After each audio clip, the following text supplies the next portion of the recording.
I'm Abigail. And I'm Keith. And this is the Global Treasures Podcast. We'll cover different World Heritage sites each episode. These sites have been identified as having outstanding universal value.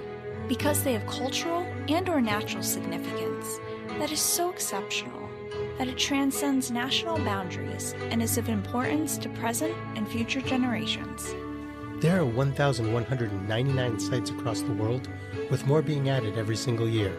We'll spend each episode exploring the history, legends, travel tips, and so much more. Thanks for joining us for Season 2, where we're going to explore the 45 sites that UNESCO added in 1979. In this episode, Keith and I will be introducing you to Chartres Cathedral in France. Where in France does the cathedral sit? So this cathedral is located in the picturesque Central Val de Loire region, approximately 80 miles southwest of Paris. Known by its other name, the Cathedral of Our Lady of Chartres, it stands as a testament to the ingenuity and devotion of its many builders over the centuries. Revered as one of the most authentic and complete works of religious architecture from the early 13th century, Chartres Cathedral is chock full of amazing medieval features, including many firsts for its time.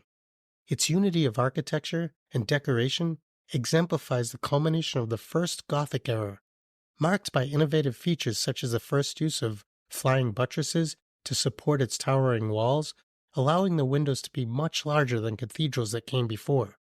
This not only expanded the cathedral's size, but it also influenced the trajectory of Gothic art across all of Europe. Okay, so you mentioned the flying buttresses. You and I are nerds about this stuff, but some people might not know what a flying buttress is and why this is an architectural innovation that contributed to the grandeur of Chartres Cathedral. Can you talk a bit about that? Yeah, so the use of flying buttresses allowed the architects to construct much larger windows, flooding the interior space with natural light, an important feature of Gothic architecture.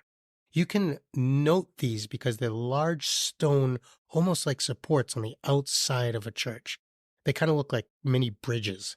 This innovation not only enhanced the beauty of the cathedral, but it also symbolized a shift towards a more vertical style and kind of an ethereal style of architecture as you went up the buildings.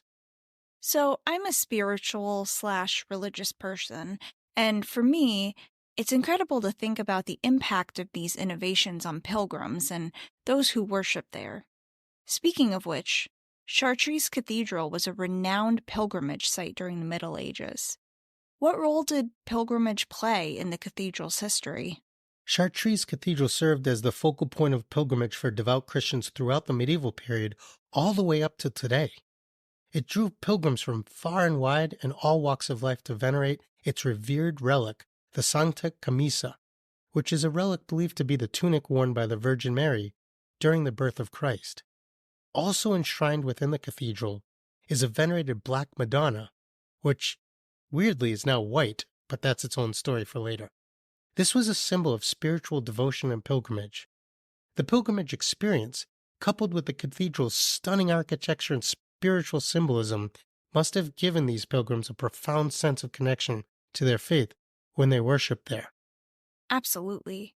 It's hard not to feel inspired when you worship at a place so beautiful.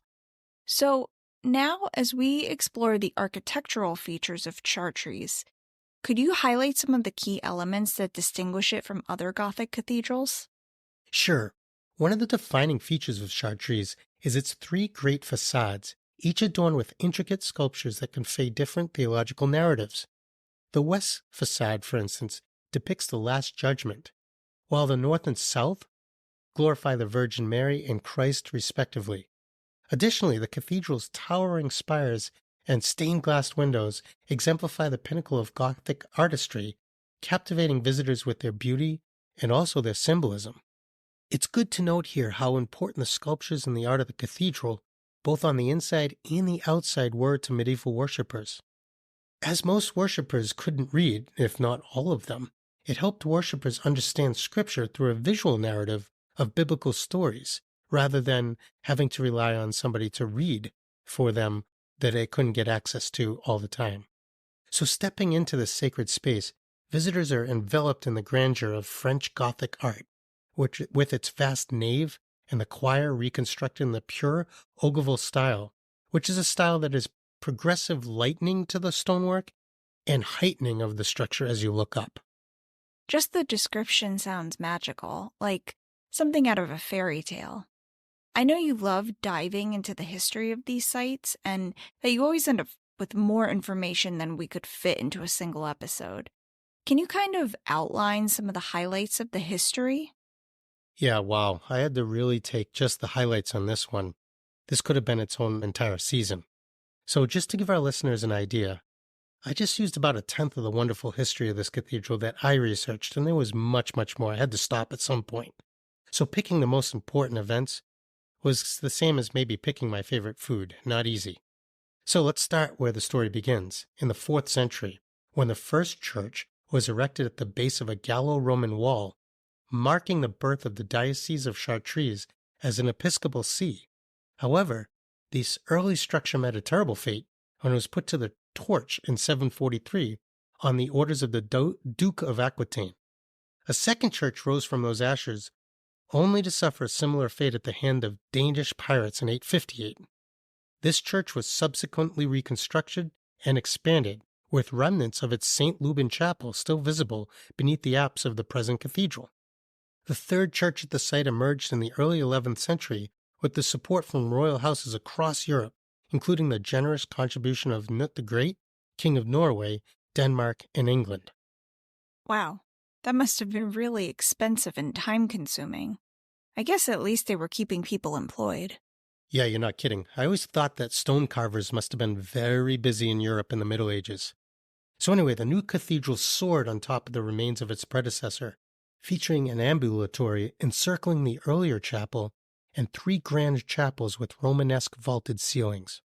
Throughout the ensuing decades, the cathedral underwent phases of expansion and embellishment, culminating in the remarkable display of public enthusiasm known as the Cult of the Carts in 1145.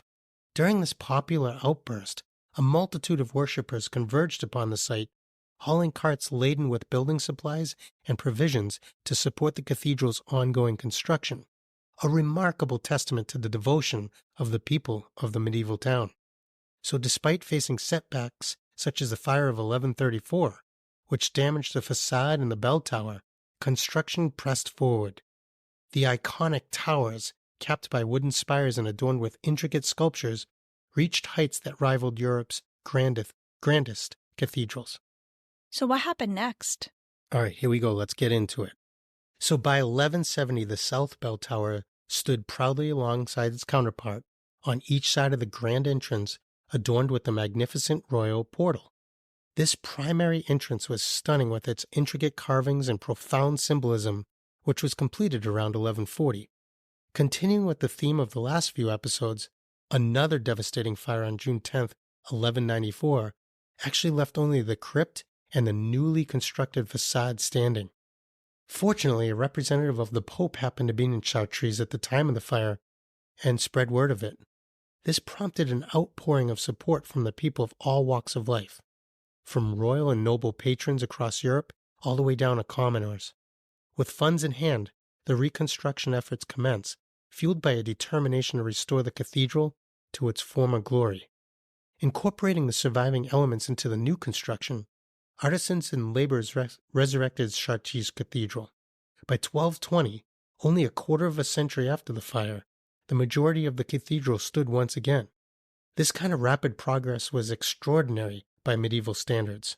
Formally reconsecrated in October of 1260, in the presence of King Louis IX of France, Chartres was in its form that we see today. Minor changes have been made, of course, such as Louis IX's coat of arms being added to the apse entrance in the 14th century. This symbolized the cathedral's titles to royalty, of course. However, very few changes to the architecture of the cathedral have been made. Even though the initial construction of the cathedral was completed, it continued to evolve. Several chapels were constructed, and each were dedicated to different saints and nobles. For instance, in 1326, a 2-story chapel dedicated to St. Pietus of Tournai was built in the apse. This is where visitors can see those relics, Although it is normally closed off, it's opened on occasion to show temporary exhibitions. 1417 saw yet another chapel built, this time dedicated to the Virgin Mary. This particular chapel shows the flamboyant Gothic style of the era, with intricate carvings and soaring arches. Fate once again would strike in 1506 when lightning hit one of the towers, destroying the north spire of the cathedral. Fortunately, it would be rebuilt by architect Jean Dazier, also in the new flamboyant style that was popular at the time. He finished this and began constructing a new jube, or rood screen, that separated the ceremonial choir space from the nave where the worshippers sat. Later, the cathedral would witness a unique moment. In 1654, King Henry IV of France was crowned in the cathedral rather than the traditional Rheims Cathedral, since both Paris and Rheims were occupied by the Catholic League at the time. By 1753, new theological practices drove slight modifications to the cathedral. Stone pillars were covered with stucco, and the tapestries which hung behind the stalls were replaced by marble reliefs. The rood screen was actually torn down, and the present stalls that you'll see today were built. At the same time, some of the stained glass in the clerestory were removed and replaced with something called grisaille windows, which actually increased the light on the high altar at the center of the church. So, this is the point in history where we're getting close to the French Revolution, right? I know churches and cathedrals became part of the state during this time. What's the story there? Yeah, the tides of revolution swept across France in 1789, and Chartres Cathedral was caught up in the turmoil. In the early days of the French Revolution, a mob descended upon the cathedral, actually intent on destroying it. They started their focus on the intricate sculptures adorning the north porch, but fortunately their rampage was halted by a larger crowd of townspeople who actually stopped them from destroying any more of it. However, the threat wasn't over. There was a local revolutionary committee, and they drew up plans to blow up the cathedral. And to plan this, they asked the local architect where the best place to put the explosives would be. Recognizing the danger of this group of revolutionaries destroying such a monumental and important structure, he persuaded them to spare the cathedral, using the reasoning that the resulting rubble would take years to clear out of the surrounding streets. And this worked. It actually convinced the committee to abandon plans to destroy it. Chartres Cathedral, like its counterparts across France, did fall under the purview of the French state during the Revolution.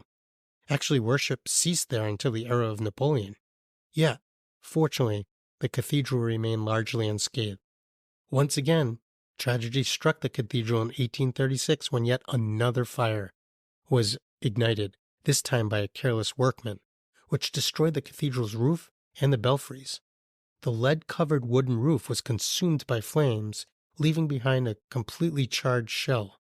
Yet, miraculously, the cathedral structure and famed stained glass windows emerged unscathed from the inferno. It was thought that the relic of the Virgin Mary was also lost during the fire, but it was found 3 days later, protected by priests who fled behind the iron trapdoors when the fire broke out. So in the aftermath of the fire, Chartres Cathedral underwent a transformation. Its roof was replaced with copper atop an iron frame, which was actually a new pioneering feat of engineering that made it the largest span of any iron frame construction in Europe. Wow, this is intense. So, did anything equally interesting happen during World War II? This was a unique time for Europe, and a lot of buildings were damaged or destroyed. Yeah, this is a wonderful, but ultimately very sad story. During World War II, the cathedral narrowly escaped complete destruction thanks to the heroics of one American. So British and Canadian forces were held up by the Germans to the south of the town, and American troops, with 5 divisions, looked for a way around the strong defense. Some of the troops headed west and south, and others swept east that led them behind the front lines of the Germans. Hitler ordered his troops to head west to cut off those Americans. This led the Americans to Chartres in mid-August of 1944. On August 16th, American Colonel Wellborn Barton Griffith, Jr. was given an order to target the cathedral with artillery because it was believed that the steeples and towers were being used as an observation post for German artillery. Griffith, along with another volunteer, instead of immediately targeting the towers with artillery, decided to go and verify whether or not the cathedral was being used. He went up with his volunteer, could see that it was empty, so he actually had the cathedral's bells ring as a signal for the Americans not to barrage the building. When the bells were heard by the artillery, the Americans rescinded the fire order and saving the structure from any damage whatsoever. The tragic end to this story is Colonel Griffith's bravery and courage would be one of his last and final acts. Later that same day, he fell in combat in the nearby town of Lévis. He would be posthumously awarded 3 distinguished medals from the French and a Distinguished Service Cross from his home country, the United States. That's beautiful. I love that story. So, I'm going to talk about travel tips in a bit, but are there any fun facts to look out for when visiting? Yeah, so I'm going to start adding this into every one of these episodes so when we all go visit these, we're smarter than your average tourist. So, if you want to seem like an expert, you can point out to your friends that the cathedral door of the royal portal, the one that survived the 1194 fire, has the proportions 10:7, which is actually the most common medieval approximation of the square root of 2. And this was considered the perfection of aesthetic.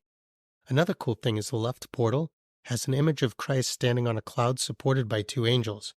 Some argue that this is the ascension of Christ, so all the figures in the lower lintel below it would represent the disciples witnessing the event, while the other group sees it as representing Parousia, the second coming of Christ, in which case the figures would be either prophets who foresaw it or maybe the men of Galilee, which was mentioned in Acts 1, 9-11. I suggest you pick a side and then sound really smart knowing both sides of it. Your family will love you for it. So this portal also contains the zodiac signs and the labors of the months. The labors of months are like 12 scenes that show rural activities that commonly took place during the months of the year. These labors of the months were common in a lot of medieval sculpture and art. So although estimates are varied, another cool thing is about 152 of the original 175 stained glass windows survive from the medieval era. This is far more than any other cathedral in the world. Also, the crypt happens to be the largest anywhere in Europe. Another bit of information that will make you seem like an expert. If you go down into the crypt, there's a well there called the Well of the Sans Fonts. It's 100 feet deep, and it's probably Celtic in origin from the time of the Gauls. A statue of one of the martyrs, Modesta, is featured on the north portico outside. I think Abigail's going to tell us a lot more about this particular well later on when she features the legends of the cathedral. One more cool thing. The organ of the cathedral is another gem. The actual wooden case of the organ of the cathedral is among the oldest in France, and the organ and the case have both been classified as separate historic monuments since 1840. All right, so now that I hammered you with the history of the site, and I really summarized what I found out about this incredible cathedral, I'm hoping that you'll share your research into visiting the cathedral in the town of Chartres. So Abigail, what are your tips and tricks this time? If you're planning on visiting and are arriving from a country outside of France, you'll want to fly into Charles de Gaulle Airport, which is in Paris, and then you can take a train to Chartres from there. There are a lot of options for hotels, from homestays to bed and breakfasts, larger hotels, you name it. In terms of purchasing tickets and costs associated, entry is free and you can do a self-guided tour year-round. Guided tours in English have an additional cost, and you can book private tours. You can book those in advance, but you can't get tickets online ahead of time for regular tours. You have to buy those at the store inside of the cathedral day of. And keep in mind that French is the primary language, so this might influence whether or not you book a tour. So you and I have been to plenty of cathedrals across Europe. Are there any parts of the cathedral that are off limits to visitors like the other ones? I don't believe so unless they're doing maintenance work. The cathedral is open from morning until late at night, so if you aren't an early riser, you'll still have plenty of time to tour the cathedral. Audio guides are available in multiple languages to rent on site as well. The cathedral also hosts events at certain times of the year, so you may want to check the calendar when deciding on the best time of year to visit. For example, they host the Chartres International Organ Festival, which is one of the most renowned competitions in the world and has been around for almost 50 years. Okay, I could geek out on that. I was a church organist for years and went to a couple of festivals, but I was definitely not good enough to be considered to play for any of those festivals, that's for sure. All right, so any thoughts on the best time to visit during the year? Outside of what I mentioned before about checking the calendar for any events, the weather often is a great guide. So the weather during the summer is lovely. It's in the 70s Fahrenheit during the summer and tends to be sunny. During the winter, it's typically 30 to 40 degrees Fahrenheit with moderate snow.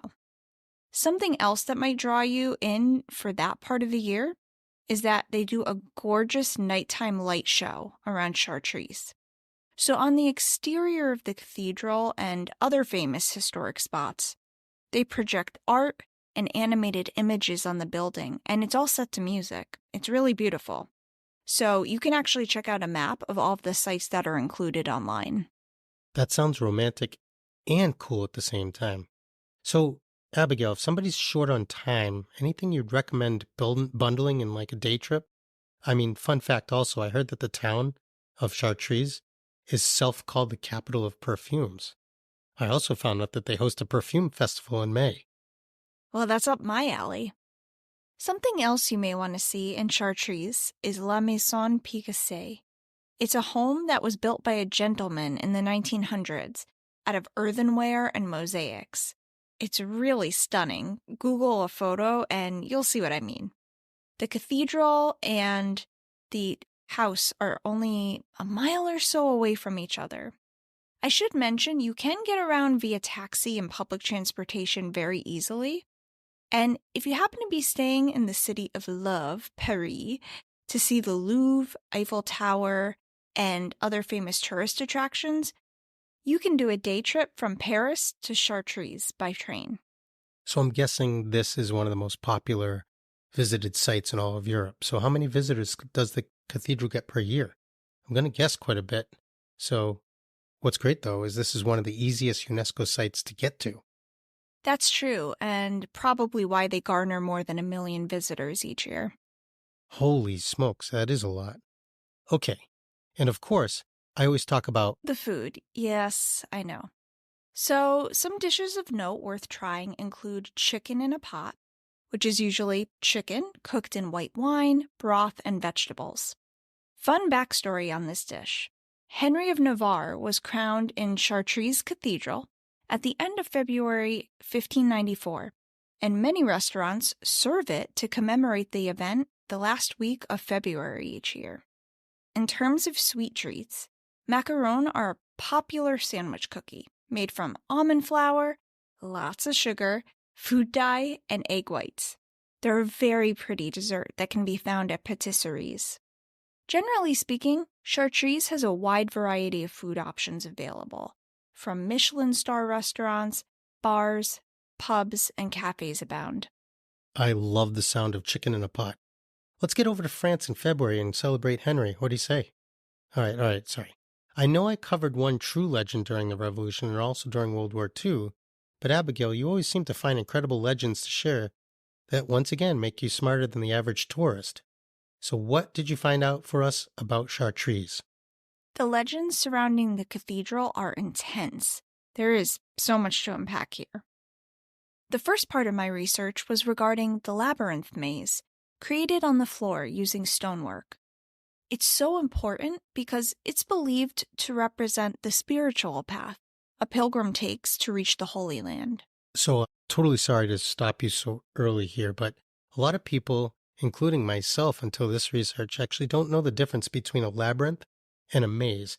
And the David Bowie movie didn't help us in this case. So can you shed some light on the difference between the two? An infusion of David Bowie helps all things. But a maze has multiple paths. A labyrinth only has one path to walk without dead ends.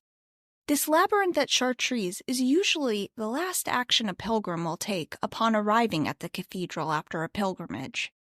If you want, you can also walk the labyrinth on Fridays from Lent to All Saints' Day, when they remove all of the chairs to reveal it. These labyrinths are more commonly seen in European architecture from the early 12th to 15th century, though this was common in Gothic cathedrals.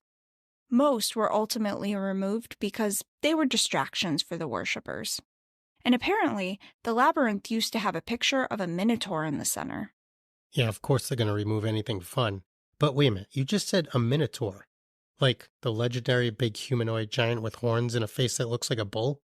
A minotaur in a cathedral? Why a minotaur? And then why is this a mystery? Boy, does this one have my attention. Well, minotaurs represent the bullish nature of humankind. We get stuck on things. The idea of a labyrinth is that, unlike a maze, there's only one route you can take. So finding your way to the center gives you a new path towards salvation. The mystery behind it is that there have been no documents found outlining when it was constructed or who created it. And that's unusual because churches usually keep extensive historical records. There was an excavation in 2001, which seemed to indicate that it was a tomb of sorts, but no other proof or evidence was found backing up those claims. Pilgrims still continue to come in droves to walk it, though. So in my own research, I found out a copy of this labyrinth is found at other churches and cathedrals, including Grace Cathedral in San Francisco. But I didn't know about the Minotaur part, and that it had so much significance. Oh, that's cool. So another legend is around the crypt under the church that you mentioned before.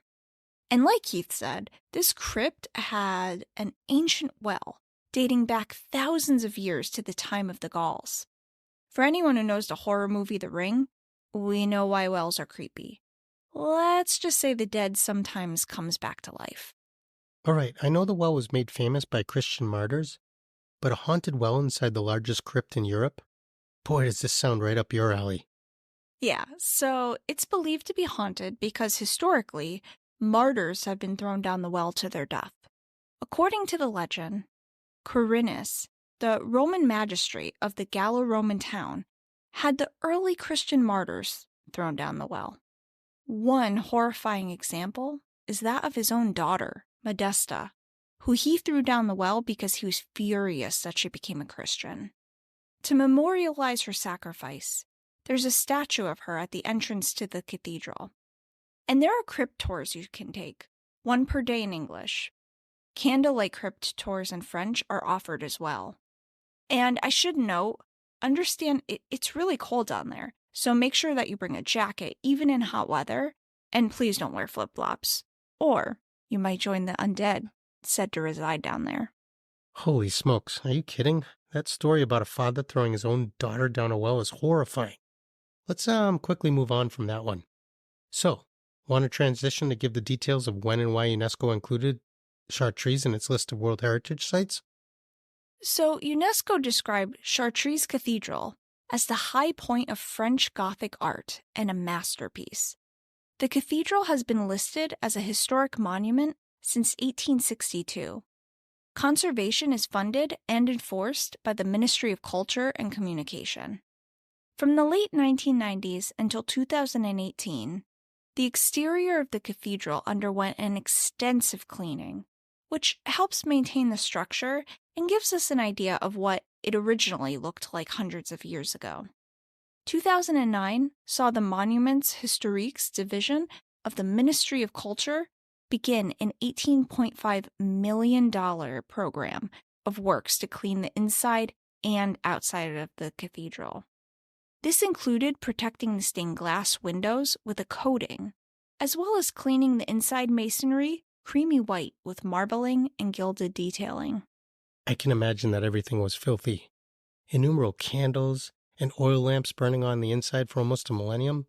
Not to mention, like the acid rain, I mean, this cathedral also went through the Industrial Revolution, where the pollution was terrible. It must have been so dirty. I mean, with time, it became covered in soot. They cleaned the Black Madonna statue specifically, and it turned out the face was actually white. They also painted the walls white, yellow, and beige, which caused some controversy.